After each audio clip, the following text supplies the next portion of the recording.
All right, and here we are, ladies and gentlemen. I'm so excited to bring you this guest. I'm sure you've seen him out and around in the podcast world. He is absolutely killing it. I think he changed the game personally when it comes to this topic. We have David Weiss, the one and only Flat Earth Dave, as he is better known. It's so good to have you, Dave. I appreciate you coming on the show, man. No worries, Kyle. Thanks for having me. Well, Dave, I know you have your presentation. I'm excited to see it. But also, I just want to know, like, how are you, man? How you been with all this stuff going on, with everything that's been happening in the world? How are you handling everything? Are you hopeful, I guess, is the question. Yeah, no, that's such a big question. And first, I don't really have a presentation. I'm chewing on my own tongue. I like talking with people and answering questions. Your co-host was the not flat earther. I take it you pretty much are a non-glober. Yeah, I think I'm on the fence. Okay. I was kind of waiting for this to actually like make a decision. You know what I mean? To really like break to come it down. out of the closet. I guess you could say that, Dave. But yeah, my co-host could make it tonight, but I can kind of be the devil's advocate that he sure. is. Let's do that. Questions.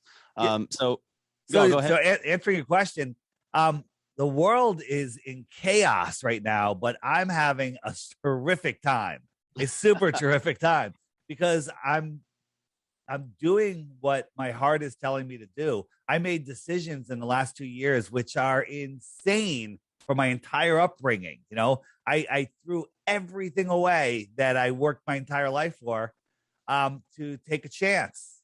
And it's just an amazing journey. So the world's upside down, but I know why it's upside down. And it's not because we're on a spinning ball and I'm spreading that message. Well, I think what you just described is super important because it feels upside down to a lot of people. And I know, I mean, me personally, I haven't made that full jump, that leap of faith that you made to just really go for it as in regards to what I really want to do, what I feel my calling is. I'm taking baby steps, which, you know, is just, I think me as a person, that's kind of what I do. But I think a lot of people are really hesitant to even take that first step to really go do what they want to do. We see a lot of people doing it, you know, a lot of people quitting their bullshit jobs, doing, you know, an independent contracting kind of thing, like just are starting a small business, all these things. And I think that I don't think this would have happened or even had the question brought up without the last 2 years of fuckery. You know what I mean? Sure. This whole what I call the globe lie is how they get away with everything. The way they've gotten away with the hypnotic trance they have the world in, falling for all of the nonsense, is because people are spinning out of control, lost in space, and they're just holding on to their childhood beliefs of you know, space and aliens and, you know, all sorts of stuff. But once you rip away that childhood belief system and look at the world with just, you know, with using your God-given common sense, it all starts coming around and you start taking your power back. And the analogy I like to use, you probably have heard it, I talk about Neo and the Matrix. And at the beginning, Neo's depressed. He's plugged into the mind matrix and he doesn't know who he is, doesn't know what the world is. He feels that something's wrong. His inner soul is talking to him. And then he gets unplugged from the matrix. Then you look at Neo at the end of the movie and compare him to the Neo at the beginning of the movie. The Neo at the end took his power back, figured out who he is, figured out what the world is. And even though the world is completely different than, you know, his imaginary world in the beginning, he's better off for it because he's looking at the real world. And one of the quotes that he said in the movie, when they first took him out of the matrix, he goes, "Why do my eyes hurt?" And the answer Morpheus gave, do you remember the answer? Because they've been closed. Is that what he said? Because you've never used them. Oh, so that this is what waking up to flat Earth does. It opens your eyes, your metaphorical eyes, and you get to see the world for what it really is. And when you go outside, like if I go outside and walk anywhere in nature, just anywhere, I see the world for what it really is. It's mind blowing. Like when I walk through the woods, I'm like, those aren't rocks. That's a friggin' tree, you know? And you start seeing what's right in front of you your whole life. So we're going to teach you how to use your eyes. And really this world is the biggest thing about flat Earth. one of the biggest things, there's so many big things about it, Yeah. is that never, ever, ever again will you have 1 second of boredom in your life. Yeah, I guess Doesn't matter if you're stuck in traffic, if you wake up at 3 o'clock in the morning, have insomnia, there's no one to talk to, you will not be bored. You will be looking at things, you will be researching, you'll be learning new things, you'll be figuring things out, you'll be planning experiments. There's no stop to it at all. Not a second of boredom. Well, you talked about the awakening process, this kind of, alluring to the matrix of using your eyes for once, getting out of that mind meld. I've heard the story, but my 10 audience members might not have heard that story before. How did you get into this mindset? How did you discover not only flat Earth, but what it led you to? How did you get to where you are now? What was that moment for you? It was a process, throughout my life. I always questioned everything, and then in my I was working at for a corporation, doing the thing, working my way up, and I started questioning what money was, and I was like, what the heck is money? Where does money come from? And I found out everything we were never really taught about money in school. They taught you about how to make a bill, Congress, all that nonsense. But what money is it's made by the Federal Reserve, and it's made out of thin air, and it's based on nothing. And the Federal Reserve isn't even federal. It's not even a government agency. It's run by a bunch of secretive bankers that have nothing to do with the government. Yeah, it's private. It's private. It's as federal as FedEx. You know what I mean? That's what they say. And so that got me looking. And then I started looking at the IRS. And I'm like, oh, my God, that's another private institution. There's nothing to do with the government.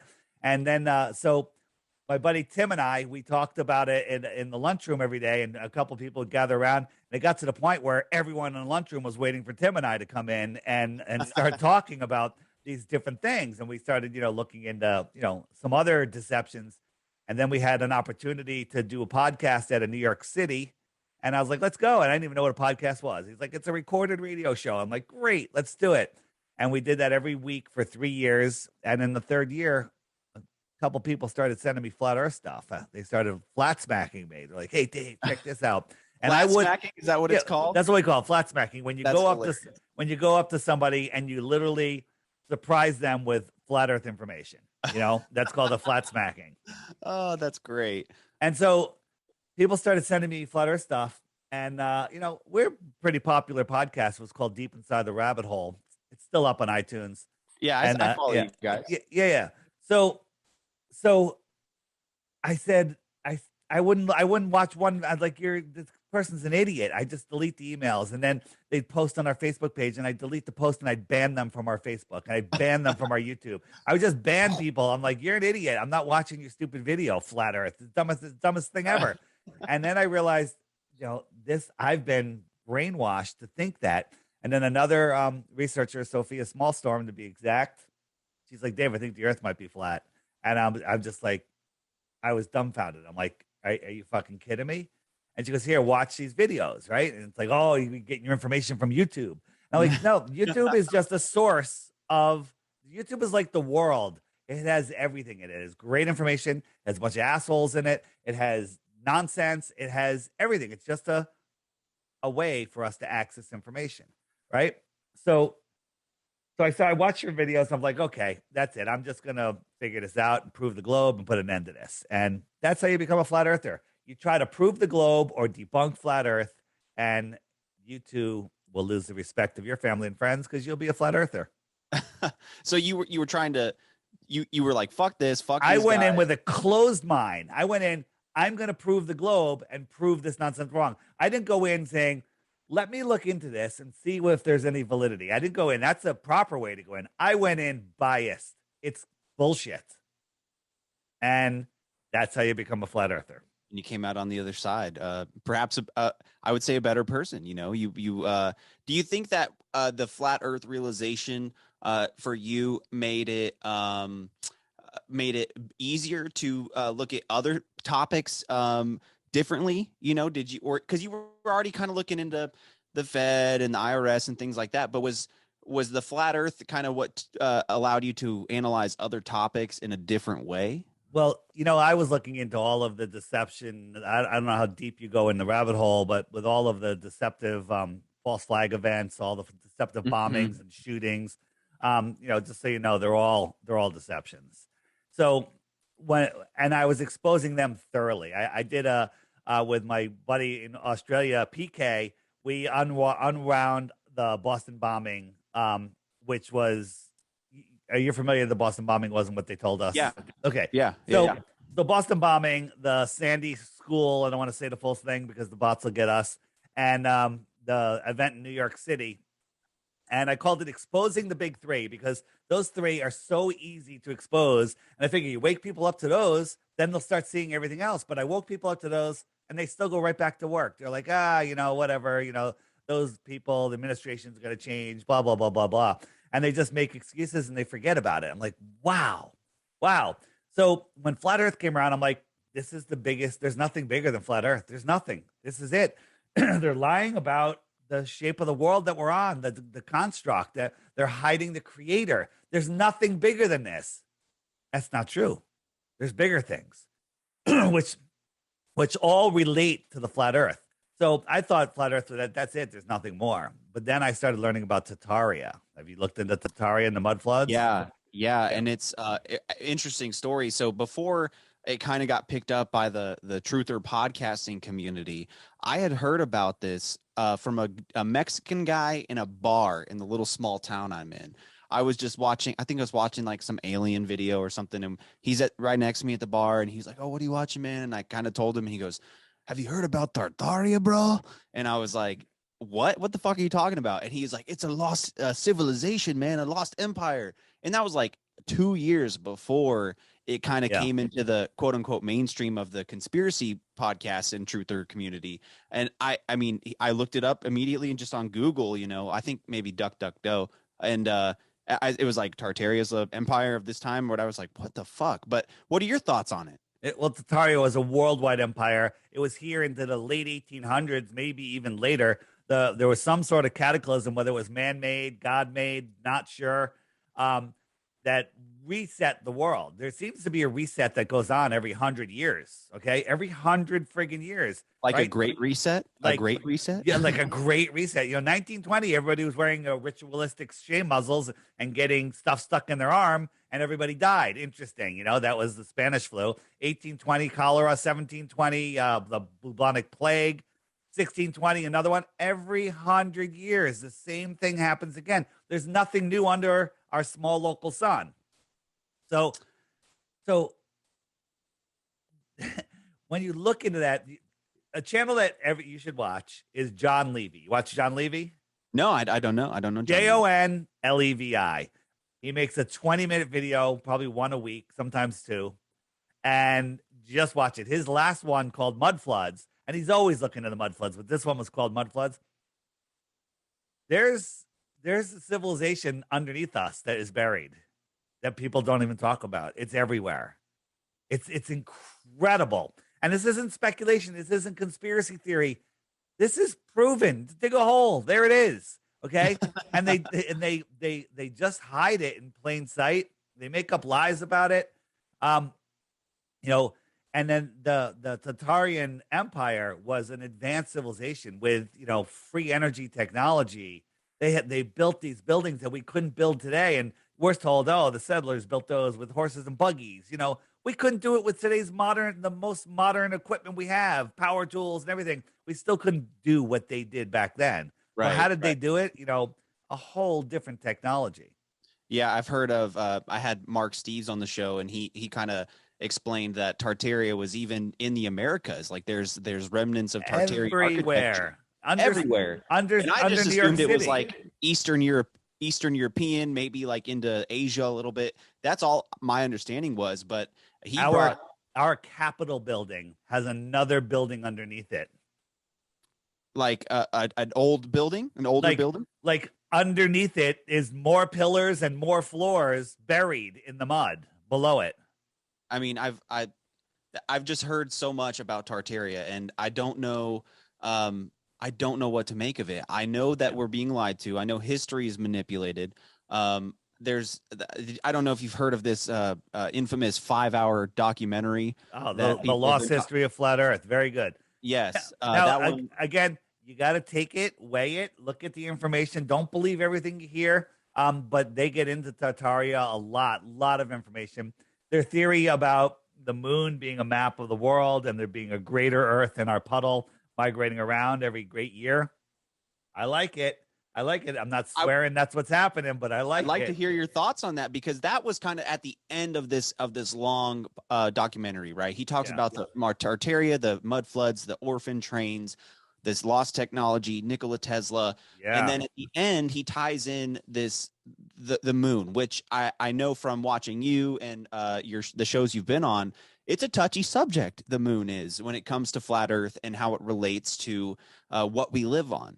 And Yeah. I didn't want to get super into the moon today, but how he oh you got the photo there. Yeah, break this down for me because how he explains it is as if the moon is a reflection of the lands on Earth. I don't know if it's a reflection is the right idea, but it is a map of the world.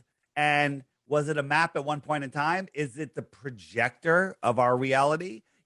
There's some sort of reflection, some sort of connection. I don't know what the right word is because I don't really know what it is.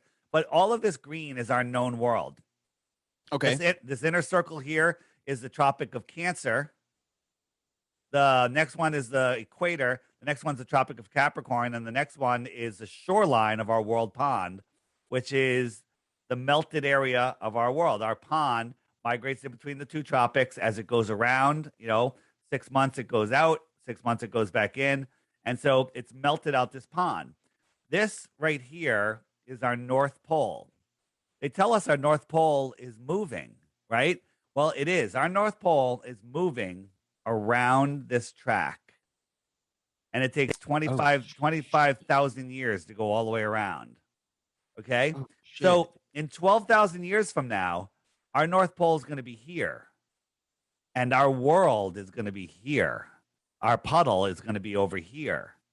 And so this will be an ice age. This will be frozen. And when we come back, it might be mud flooded, with it freezing that long and melting. That could set everything underneath mud, and whatever sticks out, and the world is reset. So the green here and around the white circles for those who are watching, the green is actually rotating around. No. The green is not moving at all. Not moving at all. Just the magnetic north is moving, which moves our sun.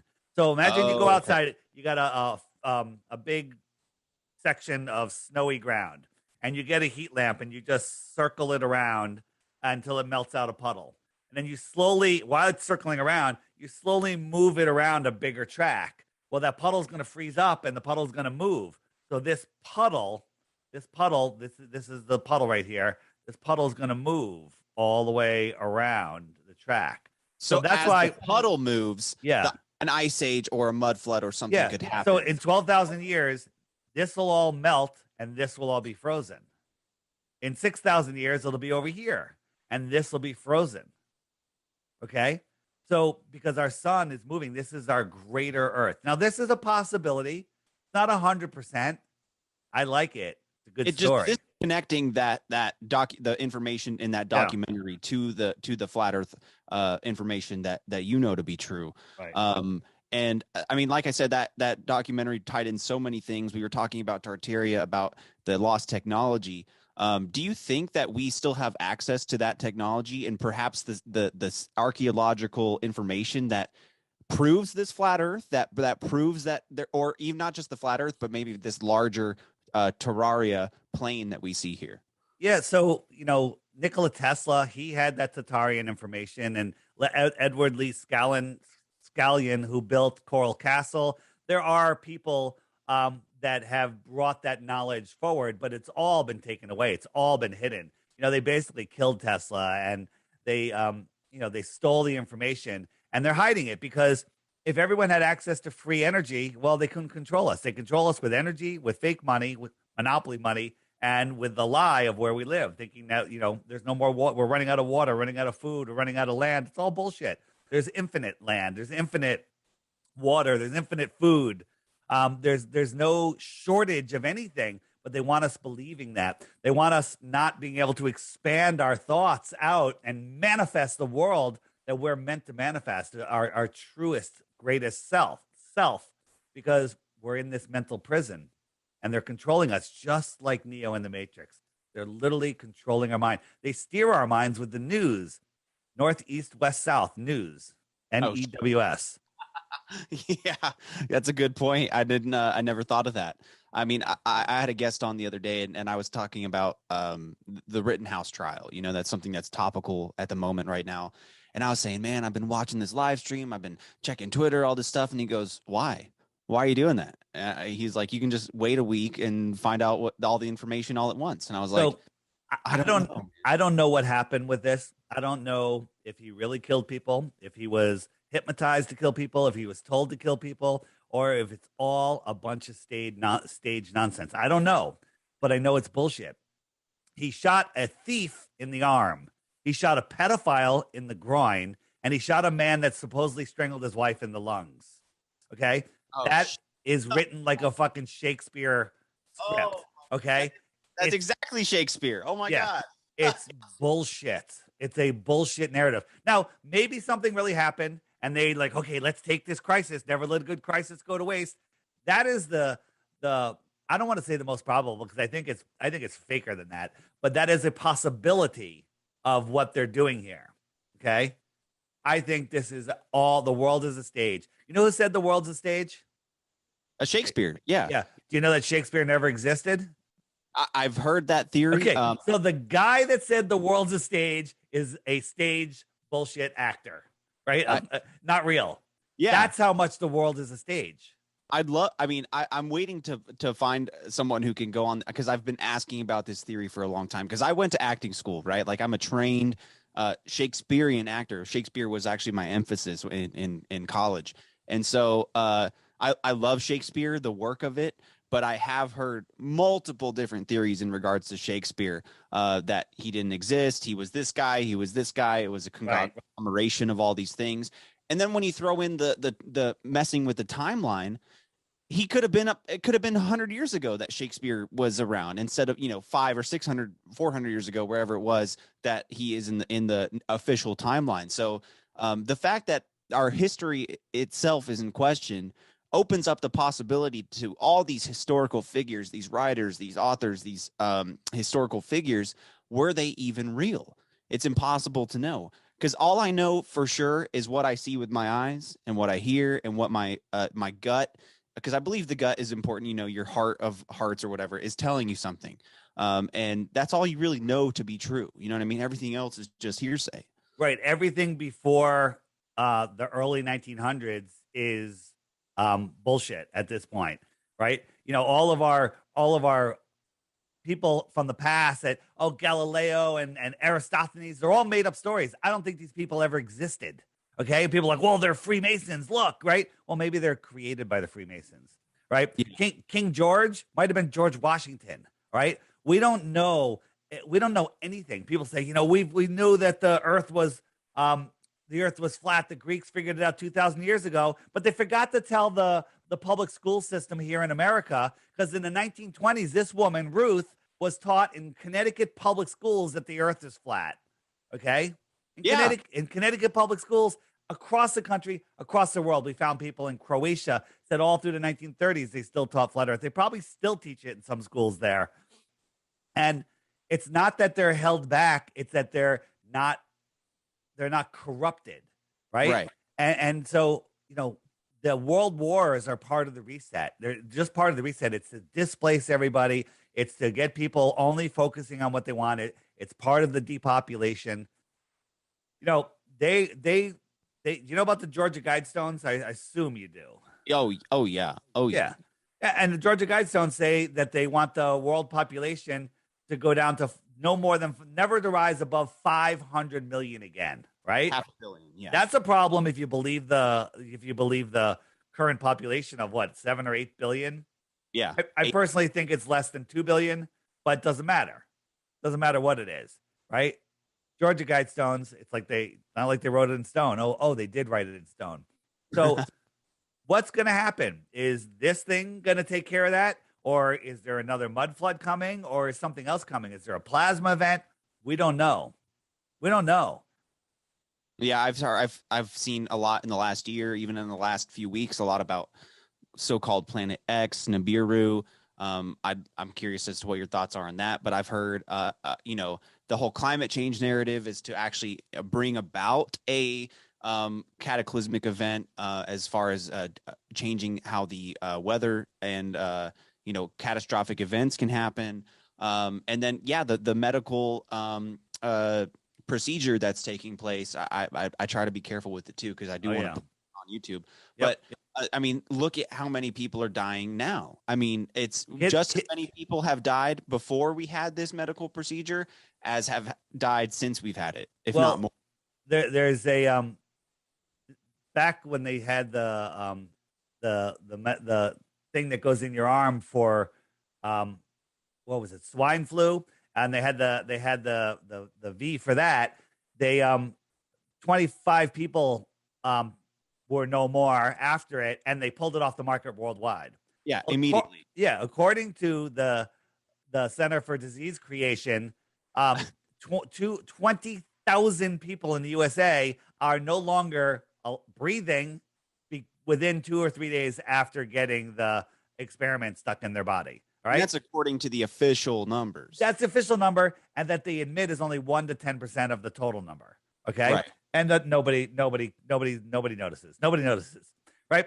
And now they're talking about, that children, between the ages of 5 and 12, they have heart attacks too. Did you know that? They have strokes also. It's caused by climate change, actually. Yeah, well, climate change, and then the new flu also causes that, they're saying. It's amazing. It's amazing. And people, they're trying to get ahead of it. Yeah. Yeah, people just buy into this crap. It's unreal. It's unreal.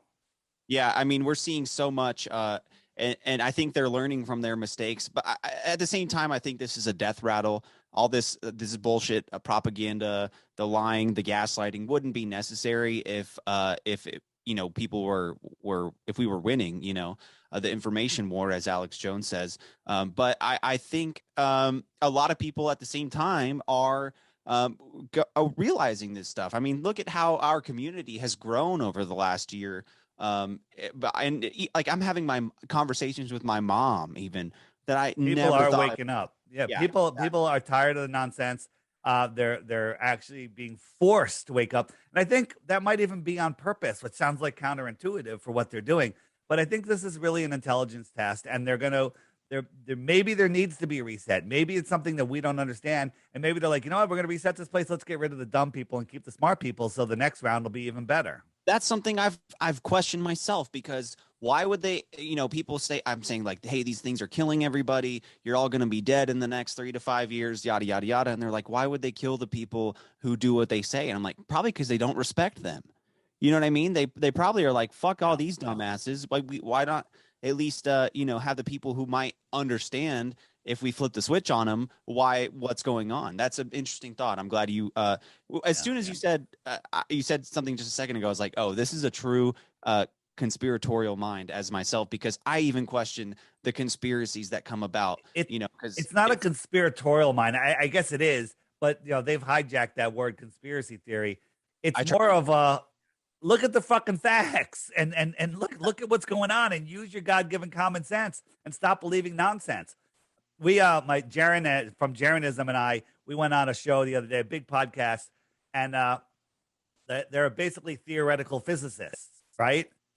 Theoretical physicists. Everything they said is theoretical, and they're so brainwashed, they can't see any of the logic. They just like, well, we know Alpha Centauri is, 14 trillion miles away. I'm like, how do you know that? He goes, well, we used parallax. I'm like, well, what did you make a parallax with? The stars? Yeah. Well, how do you know how far the stars are? Well, it's because we know the distance to Alpha Centauri. Like, you can't just make up shit, but they can't see it. They can't see it. And then, I showed them some fake stuff from NASA, and they just make up excuses. It's unreal. I would love to see what you have on the NASA. Wait, this is, so I should have done this to them. I should have said, I'm going to show you something. And it's either a real video or it's a fake video of a rocket going up. Okay. And so we watch this and we have a camera view. We can kind of see the height because of the angle we're looking at it from the ground here. You can still see we still got a side view here. But when we go to the onboard camera, it kind of looks pretty high. Now it looks kind of low again. All right. And now the engine is actually about to turn off its high again. And the engine's off. And now this thing is 40,000 pounds falling out of the sky. Look at the speed that the smoke is coming off of this thing and tell me if this is free falling. What? Look at the smoke. Look at the speed. It's barely moving, right? If you threw a Mack truck off of the Empire State Building, it would fall a little faster. Now look how high it is all of a sudden, okay? Right? The onboard picture. And now this thing's free falling, okay? And now watch. Now, oh, look how high it is all of a sudden. And then the next shot, the engines are going to come on. It's going to turn upright. Watch. It's going to stabilize itself, right? With these three little engines. The camera edits, goes right below it. Now, two of the three, hold on right here. Two of the three engines are going to go out. Now look at the speed. Look at the smoke, right? Imagine holding a smoking smoke bomb out the car at 50 miles an hour, right? And then all of this, what is this? Smoke, steam. This is CGI smoke. Dirt. And then it lands. So now I say to you, was that real or really fake? Oh, that for sure. That last 30 seconds of when you see it at this kind of angle and it comes down, that I can tell with my naked eye that was CGI. So the whole thing was an unedited clip from SpaceX. Okay, this is what they say they're going to go to Mars with, and they could land vertically now, right? And the way these guys go, that's real. They go, that's real, because if they said it wasn't real, then you have to unwind it all the way to we never went to the moon. Okay. And one of the ways they know it's real is there was a previous one they did that landed and fell over and exploded. Okay. Yeah. So yeah, you're going to fake some failures so it's more believable of a story. But even the one where it exploded, they had problems with the CGI. In the middle of the explosion, the rocket appeared for a second and then disappeared, right? It glitched. There's and I think they do this on purpose sometimes. It's unreal how fake this stuff is, and then people just can't see it. It's like rising while we're watching it fall. It looks like it's going up while we're watching it fall. Yeah. And then this is what I call the 2-pack rocket. Now they do all different sorts of fakery. Sometimes they launch something and it leaves a smoke trail. When it doesn't leave a smoke trail, it's because it's not really there. It's a fake rocket. Look, there's no smoke trail. It's just smoke coming out of the ground, right? And then it edit. Now look. This thing is a projection. This is actually a projected hologram. Okay. You've heard about the cities floating in the sky. We found these weird spotlights on NASA's lawn in some photos. We zoomed in on them and we got a serial number or a name, and we looked it up. It's a holographic projection company. Look, and there was an error and the top half of the rocket disappeared. Oh my God. Okay. And it comes back. Oh my God. Yeah. I've never seen this before. This is amazing. Because they pulled this down right after it happened because they showed it live. That's why they rarely ever show this stuff live anymore. And when they do, it's just nonsense. It's just nonsense. And they don't announce the rocket launches anymore. You hear about these things, like especially over California when Tesla was there.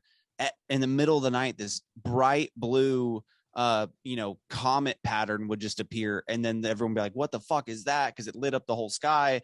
And then they're like, oh, that was a Tesla rocket. And I've never, they don't announce these things. Yeah. So think about this. Where do you live? What state do you live in? I'm in the great state of Texas, sir. So have you've ever have a tornado or a hurricane? Yeah, all the time. Yeah.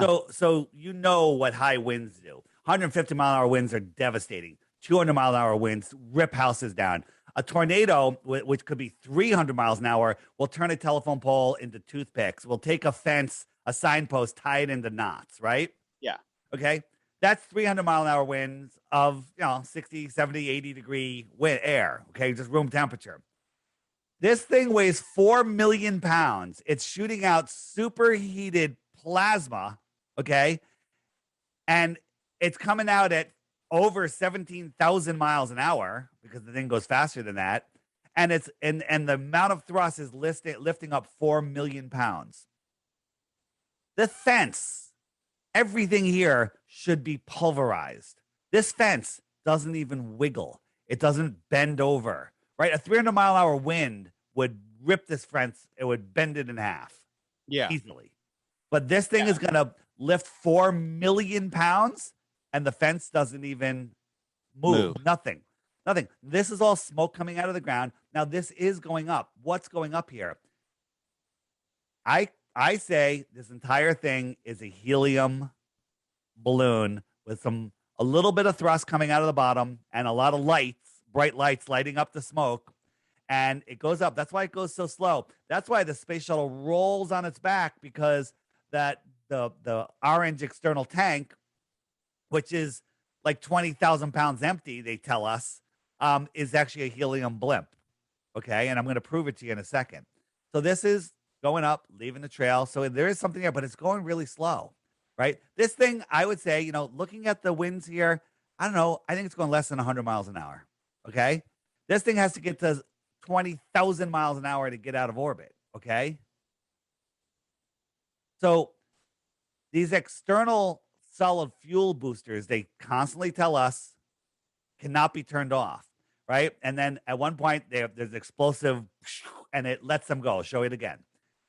How are they going? How are they keeping up with the thing? Now they're going sideways. They're going sideways right here. Shouldn't they quickly fly out of the way? Right? Yeah, fall back. They're going so slow though. Right. But when we see this, watch, we see it and we hear it at the exact same time. This thing is 30 miles downrange. What's the problem with seeing and hearing at the same time? Yeah, light travels faster than the sound. If it was 20 miles, we wouldn't hear it for 90 seconds. There would be a 90-second delay, a minute and a half delay, if it was only 20 miles away. Okay. At the same time. Yeah. And we hear it at the same time. This is edited. See, these people, they're nowhere near this thing. They edit it to make you think they're right there. They're so far away. It's tiny. They can barely see it.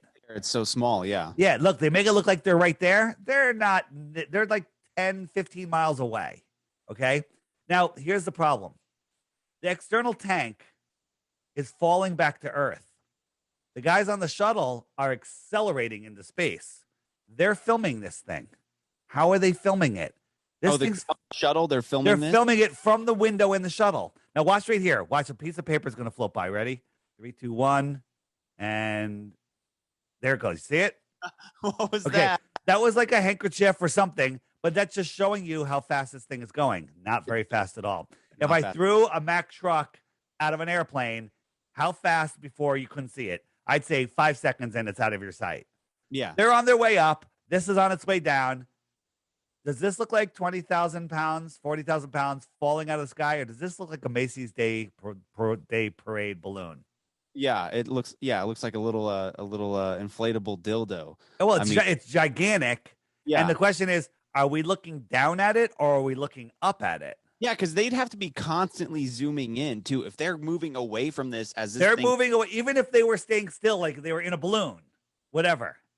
Okay, this thing would be falling so fast, right, that it would just be out of sight in no time. And I've never seen this footage before, which is insane. Right. And then another thing is, so now it's getting so the theoretical physicist guy's like, well, look, it is getting farther away. Yeah, like. It is getting a little farther away. Like, there's no way you could zoom in on something falling that fast. Yeah. There's no way. It falls so fast. This thing, and it's supposedly going to burn up before it gets to these clouds. Now, watch carefully. I don't know if in this video, you're going to see something in the background here, which I say is the recovery vehicle that's going to get it. And it's, for lack of a better word, it's cloaked. See it? You see it? There it is. There it is. Chasing after it. Yeah. Yeah. And so it got on film for a moment. But here's the question are we filming it from the top or are we filming this from the bottom? Well, it's hard to say because the clouds, those look like clouds. How about this? I look up. This is from the International Space Station. We're looking down at the ocean, obviously, right? Yeah. It could be clouds looking up. They look the same. Right. So this is how easy it is to fool you because this was filmed in our front yard and we just turned it upside down. Okay. My God. And so imagine if I did that with, well, I didn't do it. One of our guys did it with zero budget, zero zero budget. Okay. Yeah. And imagine if I had $65 million, what I could do. Imagine if I had $65 million every single day. Okay. NASA's budget. Watch him when he jumps. Okay. When he jumps, bye-bye, he's gone. That's it. That's way faster He's than. gone. And this thing would be falling faster than him. Yeah. Oh my God. No, Okay. I keep watching the clouds behind this, and it looks like the clouds looking up. Yeah. And so who is the largest consumer of helium in the world? Oh, it's NASA. And It's you know they own all of the helium companies in the world? I didn't know they owned them. They own all of the helium companies in the world. They control the helium supply because, God forbid, people had access to infinite helium, which there is. Then we could build airships and we could travel wherever the hell we wanted with a solar panel and a fan. Yeah, I mean, I live in West Texas where a lot of helium is produced. And the video you're showing now, I found out a few years ago that I think it was like an article or something that like 90% of NASA satellites are launched via balloon. All of them. None of them are going to space. There's no satellites in space. The idea of satellites in space is a fantasy. It's the most ridiculous fantasy ever. So if you believe in the heliocentric model, as I'm searching for this picture because I am switching. What's that? Let me just say, though, I'm not saying that you're wrong. That I'm just saying that it was like a mainstream article or something that said like most of the satellites are launched via balloon, which most people think, oh no, they're launched with a little rocket, they go up and yada yada yada. But I mean, that ICE video you just showed, they're launching or quote unquote launching all these satellites with balloons that can take them supposedly into high Earth orbit. You know what I mean? Right. So you have to believe that all of these satellites, they're not floating in space, they're falling around the Earth. They're traveling the same linear distance as the drop is. So every time they move a mile forward, they're falling a mile, but the Earth drop is a mile. So somehow they're magically just falling around the Earth. Okay. And they never hit the Earth. This is a mental mind experiment. Okay. A geostationary satellite is a satellite that stays over the same point of land. Okay. So it falls with that. So it's at the height where it falls around the Earth, where it only goes around once a day, equal to the spin, right? So it stays right over whatever piece of land it's over, it stays right there. Okay. Right. So keep that in mind. So the Earth is spinning at 1,000 miles an hour. So that satellite is up in the air. It has to go faster than 1,000 miles an hour just to keep up with the Earth because it's making a bigger circle than the surface of the Earth. The Earth is also orbiting around the sun at 66,600 miles an hour. So while it's falling around the Earth, trying to stay over that same land, the Earth is going around the sun, speeding up and slowing down, and that satellite is matching that while it's spinning. Okay. At the same time, the sun is flying forward, chasing the sun at 500,000 miles an hour. And somehow all of those satellites know to match all of those different motions going through free space at all different times. Yeah. Your brain should be melting at this point because this is absolutely ridiculous. I'm just watching this video behind you, and that looks so ridiculous. It looks so ridiculous. This is what you have to believe. But wait, there's more. Okay. So this is the hypersonic track sled, and this is without sound. And if you heard it, it blows your mind. It's going to go by. Did you see it? It went by a Mach 8.6. Watch again. I didn't see it. Okay, what? Don't blink. And even if you don't blink, you're not going to be able to see it. Ready? Here it comes.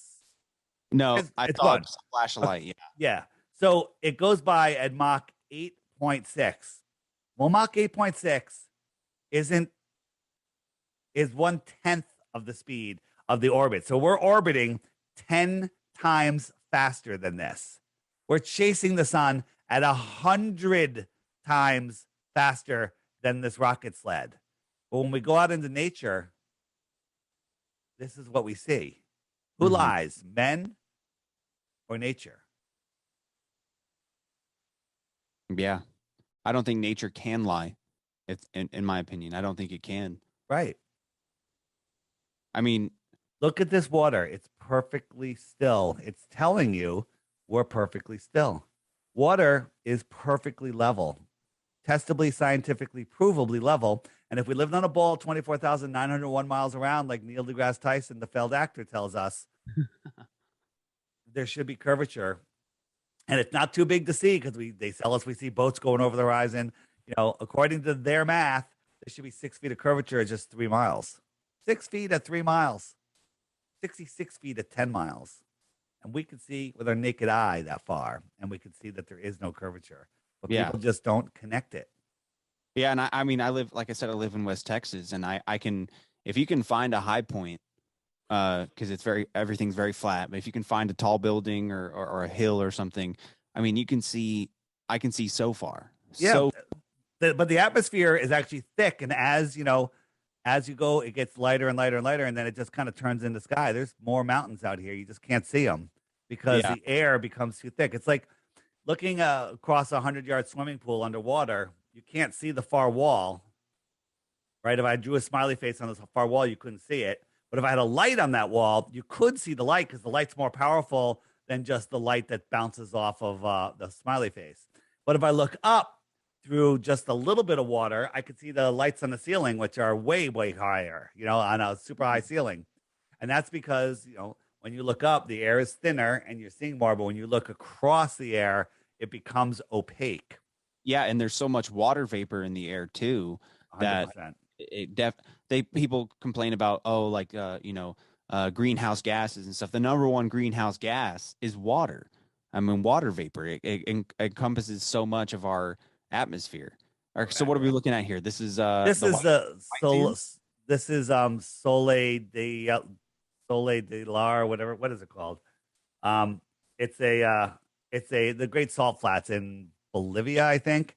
Okay. And you can see way way too far, but the clouds that are 5 or 10,000 feet over your head at 20, 30 miles away, they just merge in with the horizon.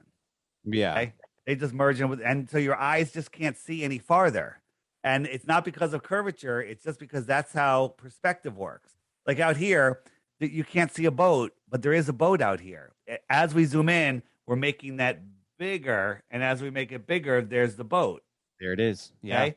Because I'm zooming in, making its angular size bigger. Right. Yeah. And so when I zoom out, this boat's not moving. It's not going over a curve. It's just like it's going away by me zooming out. You watch it disappears from the bottom up. And that's because these waves here in the foreground are bigger because they're closer and they just block out the boat.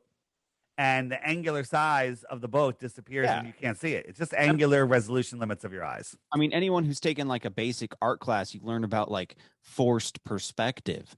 And I mean, that's such a big thing. Like that picture you showed of the clouds. I mean, that looks like an art class textbook drawing of forced perspective where things are getting smaller as they get far away from you at a specific angle relative to whatever you're looking at.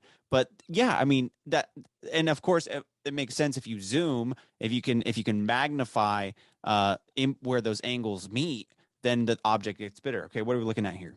So we're looking at that line. Is that level? Is that line that light is going across level? Looks level, right?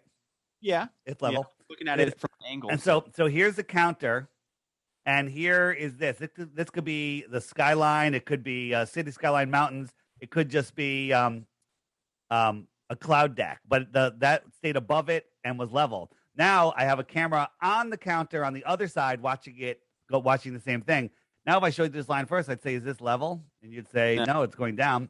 And I'd say, is this going below this horizon? Because this is now at my eye level, even though I'm lower than it, right? Yeah. Even though I'm on the counter, it looks like it's at eye level. And now look at the line. It almost looks like it's going almost straight down. Yeah. And so that's the sun. So now let's compare it to a real sunset. The sun goes down as it goes away, and then it gets cut off. Look, it's not going behind this horizon. It's going behind this atmospheric deck of opacity. Oh my gosh. Okay. But if I zoomed out, that point where the sun on the right is getting cut off right there, and that apparent horizon on the ground, if I zoomed out, those two would just merge into each other and you wouldn't even be able to see. It would look like it's going below the Earth curve because of your mental mind programming. That's an interesting experiment. You always have new stuff, Dave. I love it. This is fascinating. That's not that new, but you just new to you. It's good. Yeah, it's good. I love it. This is fantastic. Yeah, because it looks I have never seen the sun. I mean, I'm sure I have, but I haven't.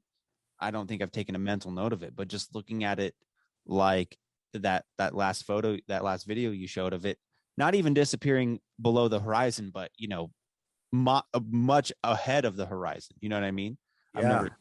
never really noticed that, and I'm sure I see it all the time. Yeah, this is a shot in Afghanistan of the sun, super clear, super dry, and you can clearly see the sun is just moving away, getting dimmer because of the thickness of the Yeah, it atmosphere looks like it's getting smaller. Yeah. until it just goes away. It is getting smaller because it's not being magnified by the light by the water in the air, and it just moves away. The fool on the hill sees the sun going down, but the eyes in his head see the world spinning round. Oh shit. It's right in front of you. Yeah. So here's a question for you. Are you on the top of a ball falling over backwards faster than the speed of sound, or is that light just moving away from you? Oh, it's just moving. It's just moving. Right. But you have to believe that you're falling over backwards faster than the speed of sound if you believe you live on a globe. Yeah. Do you have Well, my app? no, I don't have your app. It's the Flat Earth app. Letter, Sun, Moon, and Zodiac Clock app. Let me share it with you and show you a couple things, and we'll go from there. Okay. So, you know about my app? Yeah, I've heard about it. I've seen it. I've seen other people use it. Yeah. So, just real quick, the sky is a perfect clock, which is impossible in a heliocentric beehive solar system. It would never repeat. Things would never repeat. The sun keeps track of the hours and days. It laps the moon once a month, and the moon's phases and position keep track of the weeks and months. And then if I turn on the stars keep track of the seasons and years. The stars will lap the moon once a year. So the sun itself will slowly fade into the zodiac behind it. And then a month later, it'll be in the next one. A month later, it'll be in the next one. That's how it's in each zodiac. Got it? Yeah, throughout the year. Yeah. Yeah, throughout the year. I don't know too much about the about the zodiacs. I've tried so hard to wrap my head around it, and Yeah, that's right. Just know that the stars, sun, and moon all rise in the east and set in the west, no matter where you are. Mhm. Get this clockwise and counterclockwise stuff, um, because that just has to do with the way that you're facing. So do you see the two yellow lines? The outer yellow line is the Tropic of Capricorn, and Yep. the inner yellow line is the Tropic of Cancer. So if I jump the sun forward to December, in December it's summer in Australia. Why? Because the sun is directly over Australia, right? The sun Mhm. comes right over Australia. It's high in the sky, and it's cold. I'm here in Connecticut. It's cold because the sun never gets close to Connecticut. It's way down here. Okay. So 6 months later, so it's summer in South Africa, it's summer in Central America, right? Because the sun's going to come right over that. But it's winter in the north because we're far away from the sun. 6 months later, 6 months later, the sun goes all the way to the Tropic of Cancer. It's hot in Miami. Why is it hot in Miami? Because the sun is directly over them at noon. Okay, it's hot in Mexico, California. It's cold in Santiago, in South Africa, in southern Australia, because the sun is far away. That's how seasons work. It's very simple. That's crazy. And when a minute ago, when the sun was down by in South America, I noticed Argentina. It's a little farther, quote unquote, south. And so like that's why Argentina stays, or at least the southern tip of it stays pretty cold all year because it's and the sun never gets close to it. Yeah, right. That's super cold. That's why the penguins hang out there. Yeah, yeah. And so the North Pole they call the Arctic. What they claim is the South Pole they call the Antarctic. But they use their words very carefully. If you are in the north, so the north is anything inside the equator. With the red line is the north. Mm-hmm. The outside is the south. Anything outside of the red line, anything between the two yellow lines is the tropics. So anything inside this yellow line, the Tropic of Cancer, we'll call that the Arctic region. And anything outside this outer yellow line, the Tropic of Capricorn, we'll call the Antarctic region. With me? Yeah. So where do we live? Do we live in the Antarctic region or the Arctic region? Arctic. Okay. Arctic. And what is the sun doing every day? Is it arcing around us? It's arcing around Uh, us. It's yeah, it's it's arcing around us. Look, I'll speed it up. It's arcing around us. That's the best way to describe it, right? yeah, yeah. The Arctic. Now, what if I was out here in Santiago or out here in Antarctica? Is it arcing around me? No, it's coming towards me and then it's going away. It's antarcing. Oh, yeah. Oh, Antarctic okay. and the Arctic. They're Okay. talking about the sun. Interesting. Yeah, I've never. I mean, I know there's word magic at play here, but that's totally, the totally. first part of this. I mean, um, we know that that our language is manipulated to serve a purpose. Yeah. What are your thoughts on Antarctica? Do you see it as I mean, I know it's off limits to everybody. If I hit the little images here and I go down, how do they keep it off limits to everybody? You remember the Falklands War? Remember the I don't know if you remember, you might be too young. yeah, I'm No. only 25, Dave. Okay, so there was this weird war in this island south of New Zealand, and they took control of it. So these 8 islands are where these are crown United Nations military bases where they're guarding the shoreline of Antarctica. No one's allowed to go there. Okay, the Antarctic Treaty says nobody is allowed to go below outwards of 60 degrees south without a permit, and you can't get a permit. It costs you hundreds of thousands of dollars to apply. It'll take years before they deny you, and then they keep your money. So that's how they keep track of that. But real quick, and I'll get out of the app. Every day there's a new featured video. I just tell people just watch the featured video every day for 2 weeks, and then you will know that you don't live on a globe. If you still think you live on a globe, hit the question mark, and up come every single question you're going to ask me. What about gravity? What about seasons? What about ships over the horizon? If I hit ships over the horizon, up comes a playlist that YouTube will not serve you. These are videos that'll teach you about the horizon, but they're all kind of shadow banned. But this bypasses their algorithms and will get you all of the information that you need. Yeah, because otherwise, you look that up, you'll never find it. You'll never find it. If I hit the web button, this is all sorts of other useful information. Middle row on the right, mud floods Sataria. If you hit that button, bring food and water because you're not coming out for a long time. Right. And then the top right, lost history of flat earth. Right. You watched the 5-hour documentary, right? Yeah. And then he had another 8-hour one, which I'm like halfway through right now. Right. But there's another one. The second one on the list just came out a couple weeks ago. He made a part 8. Oh, okay. shit. Yeah, it's the next hour and 20 minutes after the 5 hours, and it's stellar. It's stellar, and then also all of these other ones, the other series in here also. Wow. Yeah. I mean, I'm downloading the app right now, so yeah, I've heard of it. I've been it's not nothing against you. It's just I'm like, oh man, I hate buying apps, but well, here's the thing: it's $3. And there is a subscription. You don't need to subscribe. All right. I'll explain that in a second. You don't need to subscribe. You get plenty. There's no need to subscribe. All right. But your co-host, Biblical Flat Earth, right there in the middle. Yeah. I had some questions prepared for you on that. If that's something you wanted to get into. We can touch on it. I'm not the biblical guy, but I probably know the answers.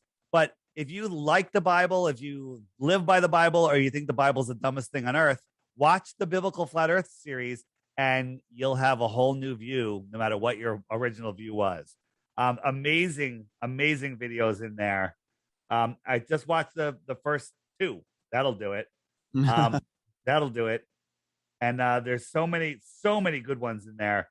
And you could watch them again and again and again. They're that good. There's also books, but the most important thing that I want to show you is the little handshake, right? I click that puppy, and up come, these are the flat earthers that are just near me. Oh, it's like a data site. Oh my gosh, that's amazing. Right? And so I can tap on a blue dot and I can send that person a message. If I hit that, bam, up comes the messenger, and I can send that person a message. I can also that circle you see, I have that set for 50 kilometers. And at 50 kilometers, there's 228 people in that circle. I can hit that 228 on the upper left, and I can send a group message to all of them. Hey, we're all meeting at the little pub Saturday, 4 p.m., drink specials, whatever. And you have an instant meetup. That's amazing. Yeah. I can think of so many podcast creators, producers, whoever who could use this kind of thing. Yeah. I mean, fantastic. Yeah. And so my conspiratorial brain tells me that this is so that the government can keep an eye on all of the. They don't need my app to keep an eye on you. They already know where you are. They already know what you're doing. They already know what you're thinking. And if you notice on the right, the circle, that's called the approximate location. That's the default location. It puts you within 5 miles of where you are. Okay. I could hit the off button, and that takes me right off the map, or I could hit the top button to show my exact location. Why would I want to show? I don't mind showing my exact location, but like, let's say I go down to Florida, whatever, and I'm going out. I'm in town. I'm going to go get something to eat. Well, let me look around and see. Oh, look, there's 5 flat earthers over in this bar or this restaurant. I'll go in there. I'll message them. I'm like, yo, boom, because every blue dot is your best friend. Trust me. You have more in common with every blue dot on here than you do that any dating site, any random person you'll meet will ever happen. If I hit the little flag, let's say I type in United Kingdom, boom, it takes me right over to the United Kingdom. And, oh my gosh. And the reason you don't see dots everywhere is because processing power. So if I want to see what's over here, I just move it, and then it'll fill in what's in there. Okay. This is. I think you should. Should be a best friend app. Should be an app. You shouldn't call it Flat Earth app. Call it your best friend app, because this is what you're going to find. Here's the thing: we're all flat earthers. I'm sticking with Flat Earth because this is the Flat Earth app. Somebody wants to take this framework and do it for hockey players, whatever, gymnastics, whatever you want. Feel free. We can talk about that. But there's people getting together. There's people getting married already because of this. There's new best friends. There's groups, 30, 40 people that are meeting, every first Sunday of every month, and they found each other using the app. If I hit the target button, bam, takes me right back home. That's amazing. Right? That's amazing. Have you found a lot of, are you surprised by your reach, Dave? Are you surprised at how many people are seeing things the way you do? Or are you proud? I mean, how do you feel about that? I feel good. I mean, I didn't do this for the money. I'm not here to sell apps. I'm here to give you a tool that'll wake you up. If you want to research Flat Earth, go ahead, spend 500 hours. That's, several weeks worth of your time. And you'll probably find 2 or 3 hours of good content and a bunch of crap because of the way the algorithms work. Search anything you want with Flat Earth in it, and you'll get the same results every single time, because the algorithm says, oh, feed them Simon Dan, feed them Behind the Curve on Netflix, feed them, Professor Dave. That's the #1 hit. And these are all paid shills, bad information. When I've done it, all I've gotten is like Flat Earth Society, which I is like BS. You know what I mean? What are your thoughts on the Flat Earth Society? Obama plugged the Flat Earth Society a half a dozen times during his speeches. Flat Earth, yeah, he did. He goes, "We don't have time for a meeting of the Flat Earth Society." They want you to go there, because if you go there, it's like flat earthers think that the Earth is rising at 9.8 meters per second. That we're a disc in space. And back thing, And none of this is. No flat earther thinks this. Okay, so they want you to. If you go there, you'll end up going, flat Earth is stupid, and all flat earthers are stupid. They don't want you looking into it. So what's the appropriate model to consider when you're getting into Flat Earth? Because some people listening might not have ever heard of this, or have they've heard of it in the media.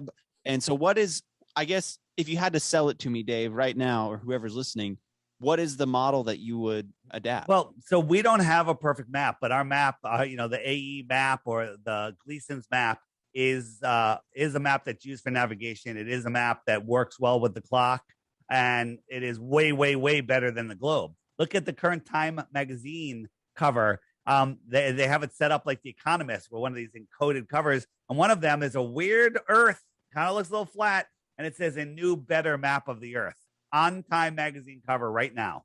Okay, So, what is the Earth? We're not a disk floating in space. We're the basement of the universe. That's how I describe it. We're at the foundation of the universe. Don't ask me what's underneath it because I'll ask you what's inside your ball, and you don't know. All right.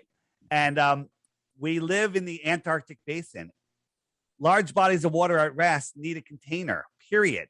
Okay. If you have a pond or a lake, the edge of the lake is where the land is higher than the water. Lower that land, and the water will just run out and go somewhere else. Okay. Antarctica is the highest land on Earth. It's the land that surrounds our world pond. Antarctica is not a continent at the bottom of the ball, 13,000 miles around.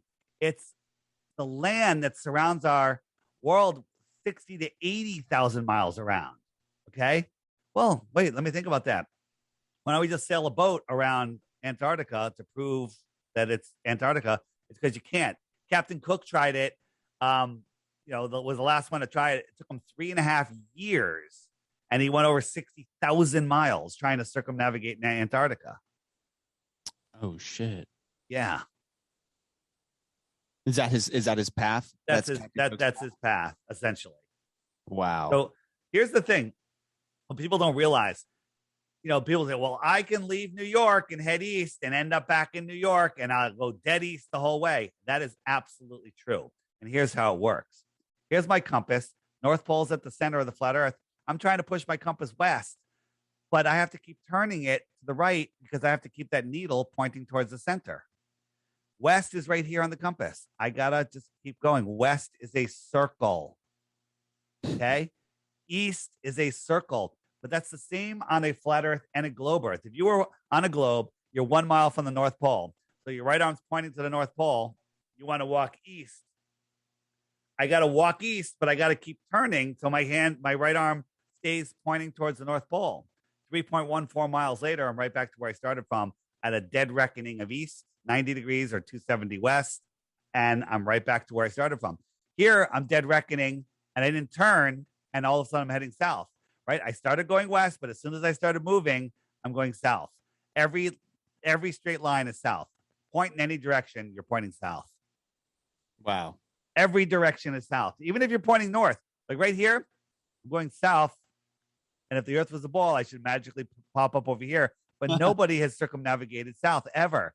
Now I'm going north, north, north, north, and oops. See, the compass just did a 180. Now I'm heading south.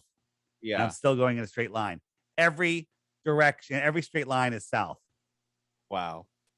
I guess that makes sense.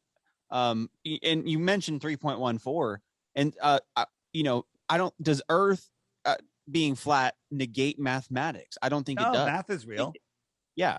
Math is real. Well, it's also racist, so shame on you.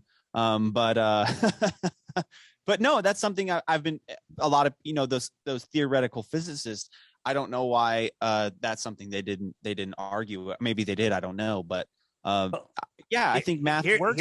Here's some math for you. The math on the Raptor, the SR-71, is this thing better be fucking aerodynamic to go Mach 3.2, right? Mach 3.2. Any faster, it rips apart because of its non-aerodynamic. It can't go any faster. Aerodynamicity. That's a word. And looks pretty good. This hunk of junk goes 10 times faster. 10 times faster than this. Yeah. Okay. And you look at, I've seen like the I don't know if it's the NASA museum, but I've seen pieces of the quote unquote, because the Challenger, I don't remember which one, shattered, fell apart over Texas. So that was a big. I remember that vividly when I was younger. People finding body parts in their yard and things like that. And those are made up stories because there were no bodies on there. 6 of the 7 have all of a sudden have identical twins that all work for universities. Okay. Same birthday, same name. And when confronted, they go, no, that was my identical twin brother or sister. Okay. With the same name, right? One of them used their middle name, changed it, whatever, but most of them have the same name. So, all right, maybe NASA likes hiring twins because they can check their bone density. Hey, you went to space, you didn't, right? Okay, cool story, bro. But that's not true. None of them showed up at their siblings' funerals. Yeah, good point. Okay. And maybe it wasn't the Challenger. There was another one, because 1986, that was before my time. There was another one that was destroyed over Texas. Maybe it was Discovery. Because I Yeah, remember it was one of them. But again, just know that nobody was on those rockets. Nobody is on those rockets ever. Yeah. Nobody's ever been to space. You look at SpaceX, Blue Origin, you know, all these rich billionaires going up, and Will Shatner, which I think is a joke, going up in space. I mean, what do you think? Here's my opinion on these billionaires making rockets. That rocket right there looks like a giant dick.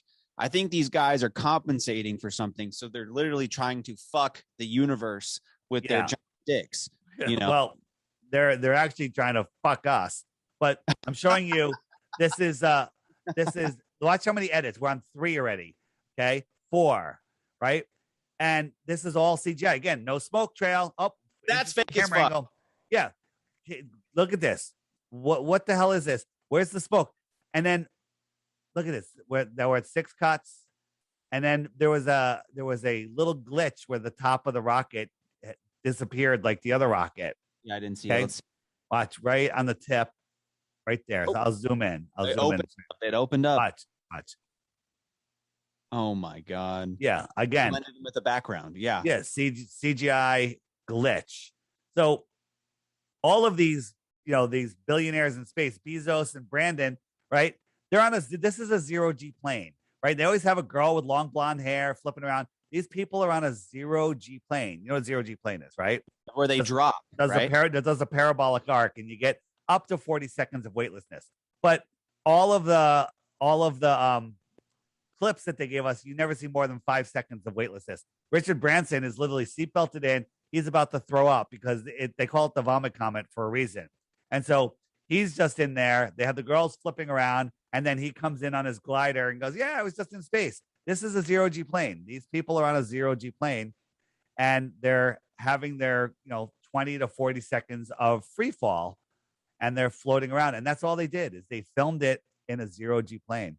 Yeah, I know I've seen some videos of, like NASA always, like every day they do like a live stream from the ISS.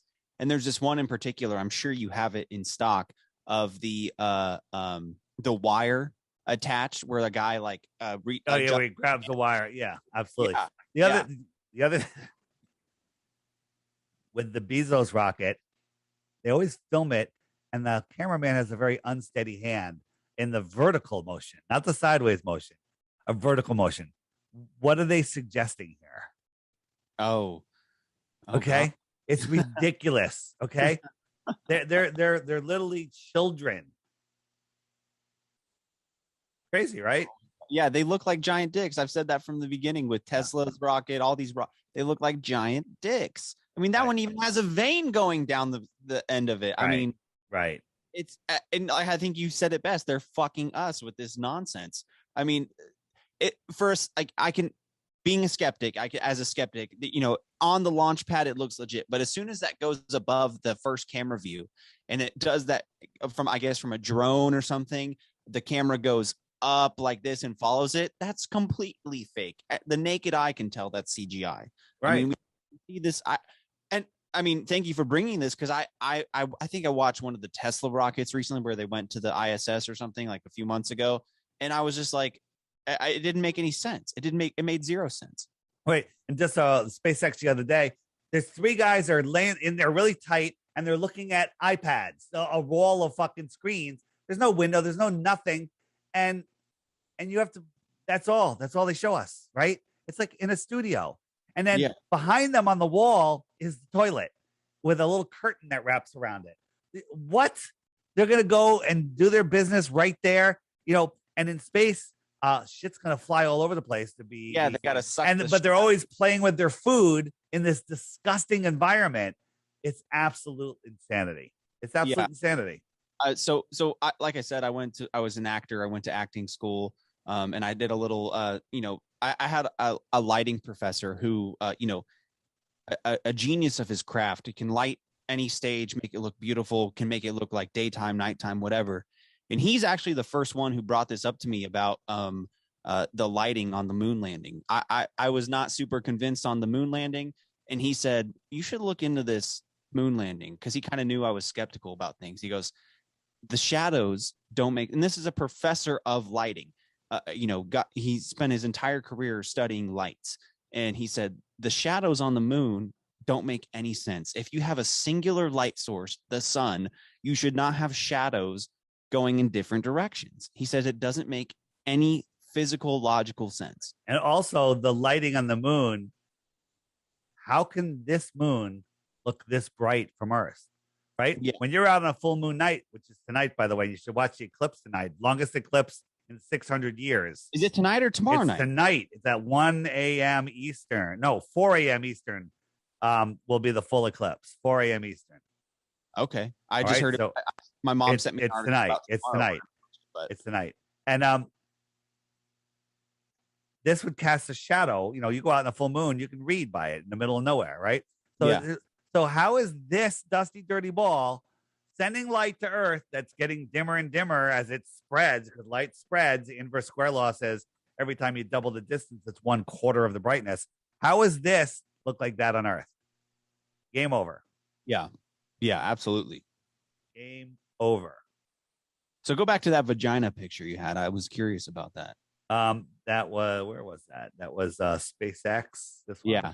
SpaceX and Virgin. This is Blue Horizon and Virgin, right? This is Richard Branson and this is Jeff Bezos. Okay. Yeah. I don't know. That looks pretty fucking ridiculous to me. And this is all about, fertilization, and they're if you understood what this world is, the sun and the moon and space, it's literally a reproductive system. Okay. Yeah. Yeah, so, I mean, I think I don't know if it was a NASA scientist or someone. They said the Earth is a closed system. It's a closed system, and like you said earlier, there's no place to go. Bill Nye, the lion guy with the bow tie, said that. Yeah, that we can't go anywhere else. We're stuck here. And that's revelation of the method. They always tell us at one point, and then they just, they just said that. And personally, I think you need to go on Joe Rogan. Fuck that Neil deGrasse Tyson guy. Yeah. I mean, he's been on there way too much. I think. Well, Joe Rogan is a sellout bitch. Okay, I'll say it. He was the poster boy for we didn't go to the moon. There's no way. He was breaking it down. He was getting big. Then he went on vacation. He came back. He had a huge contract for Joe Rogan Explores Everything. He had Neil deGrasse Tyson on, and then he's like, "There's no way they faked it." Okay, yeah. Right? He sold out. He sold his soul. I even have video of him saying he'd lie to his mother. He'd lie to his mother. He let him know the truth. Whatever. He'll lie to his mother. Well, he's lying to all of us right now, and he's lost his relevance because he's so full of shit. Every time the elite need him to push something, they have him on. They bring on guests. His whole fucking thing with ivermectin or whatever is just to divide people. It wasn't like him. Oh, he's the truth. He's fighting big pharma. Everybody knows already, right? Yeah. And it's literally just to start more and more division. He'll never have me on because I'll destroy him. I agree. I agree 100%. Yeah. And do you think this divide and conquer? Do you think the biggest? Where do you think that starts? Do you think it starts with flat Earth, the biggest divide? I mean, because most people would be like, oh no, whatever, they're not divided on it. But do you think that's where it starts? No, it starts, they divide us. All the divisions of countries is fake. They divide us by, color, by race, by sex, by gender. They're dividing the genders now. They're dividing, sports teams, political party. They're dividing us every way possible. Okay. Earth is flat. It's not flat. They love us fighting about it. Okay. But they just divide. Because the more we're divided, the more we're fighting, the more we're in low energy, the more we're in fear, the more we think there's lack, the less powerful we are. They don't want us to know that we don't have to listen to them. Right. The only power anyone has over us is the power is in your own imagination. Right. If I told you to, throw all those books on the floor, and you did it, well, you're an idiot. Okay. Well, because I don't have any power over you, but you thought I did, maybe you would do it. I don't know. Yeah. So they don't want us to know that because it's over the second that we do. And flat Earth wakes people up. Every one of those blue dots knows that they're not, they don't have to listen. They know they've all unplugged from the matrix. And if flat Earth goes mainstream, the elite are done. They're finished. The governments are done. They have no power, zero power. because everyone will lose the illusion. It's like a magician. They're all magicians. They are magicians, right? This is all wizardry. And if you go to a magician and you know how the tricks are done, you're not impressed. You're like, you didn't get me. It's the same thing with the governments. They're magicians. Okay. And if everyone sees through the trick, it's over. They have no power over you. Yeah. Yeah. It reminds me of that movie, The Prestige. Yeah. Another great movie. But yeah. And you mentioned, the earlier, and I just want to bring up a few points before we wrap it up here, about that woman who was, said she was taught flat earth in school. You've talked to Deplorable Janet a few times before, correct? I believe so. Yeah, it was like a year ago, I want to say. Yeah. She tells me that when she, and she's not that old, she's probably in her 50s, I guess, but she said when even she was in school, she was being taught flat earth. I mean, and then like 1 year she went off for summer, and then she came back, and boom, they had a globe in the classroom. You know what I mean? Right. And it has been changed. It was changed, in most places in America in the 30, 20, flipping in the 20s, 30s, and 40s. But even the Encyclopedia Americana from 1959 talks about a dome over Antarctica and talks about the height of the dome at 85 degrees south. And but those encyclopedias are gone. You can't get them anymore. So you mentioned the dome. And so for my co-host who couldn't make it tonight, talking about the biblical argument for flat earth, the firmament, the dome, the glass about it. What are your thoughts in regards to, I mean, in Genesis, it talks about the firmament separating the waters from the waters. There's a theory that space is actually a liquid around us. I don't know. So what are your thoughts on that? I think it's water with fish and everything. But is there a dome? Well, what do you call a dome? Does it have to be physical? Is it physical? Is it hard? I think the Bible says it's steadfast, made of glass. There may be a solid dome. There may be an energetic dome. Think about this. If you watch a pot of water boiling, as the bubble appears on the bottom, now put yourself in that bubble, a little tiny guy. You're on a flat surface. You have a dome over you, and there's water above you. Mm-hmm. And there's no physical dome there. There's just pressure. So think about, pressure. Well, if there's water above us, when do we have heavy downpours? When the water when there's low pressure. Yeah. Low pressure. When a hurricane comes in, it's got a low pressure, the center of the hurricane is really low pressure, and rivers of water fall out of the sky and get spread around, right? So yes, rain showers, that's one thing, but heavy downpours, when you have these massive floods, right? Water is coming in from the heavens above. Is it coming from a slightly other dimension? I'm not even sure how it does. But I've flown through clouds. You can fly through clouds, right? But the amount of water that comes out of them, trillions of pounds of water just floating in the air? Yeah. Okay? Low pressure. It looks like a hole opens in the sky. I mean, insane. Yeah. So I was just curious on your thoughts on as to the biblical arguments with the firmament and things like that. In that documentary, he shows a Tesla flight where it looks like it's a boat riding on a wake. It's creating a wake as it goes through the water. Oh yeah. The SpaceX. And it looks like a boat. Absolutely. So look at all the movies about like portals and things, and then someone touches the portal and it ripples like water.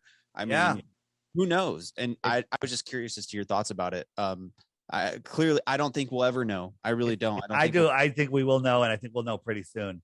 Yeah. Have you seen the new movie with Ryan Reynolds called something Guy? The new guy? Is it New Guy or Free Guy? Free Guy. No, it's a flat Earth movie. Check it out. I wanted to take my girlfriend to see it, and we didn't end up going. But I'm gonna rent it. You can just rent it.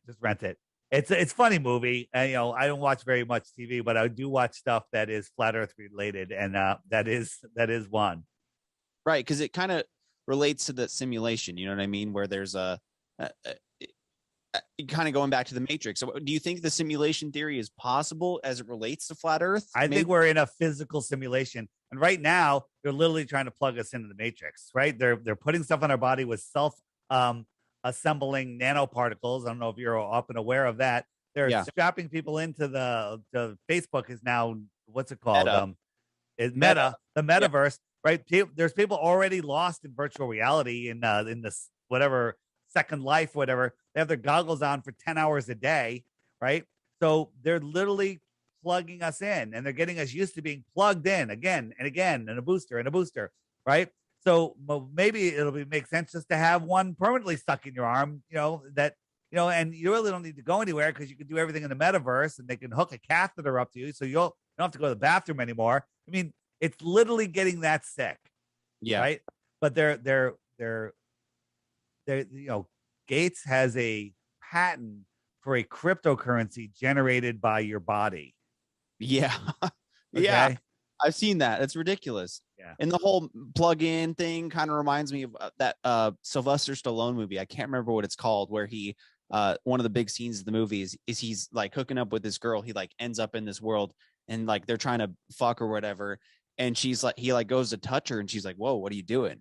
And she just puts these goggles on his head, and they like have sex in their mind. You know what I mean? It's like the most orgasmic thing ever. I don't remember what the movie is, but I mean, that's where that's where they're going with it. They don't want us. Yeah. They want, in my opinion, they want us dead. They want us all to die. Right. And I'm sure you feel the same way. Yeah. Listen, I gotta go. Any final questions? No, I was just going to wrap it up. I was going to say, Dave, thank you so much for taking the time to come on. I really do appreciate it. No problem. You want to plug? Now's your opportunity, man. I do appreciate you so much. So the app is $3. You're buying me a beer. That's it. And one-time charge. If you want to be able to, you get the friend finder with it. You can receive messages. But if you want to be able to send messages, it's 99 cents a month or $11 for the year. Again, that's a margarita and your shitty tip for the bartender. Okay.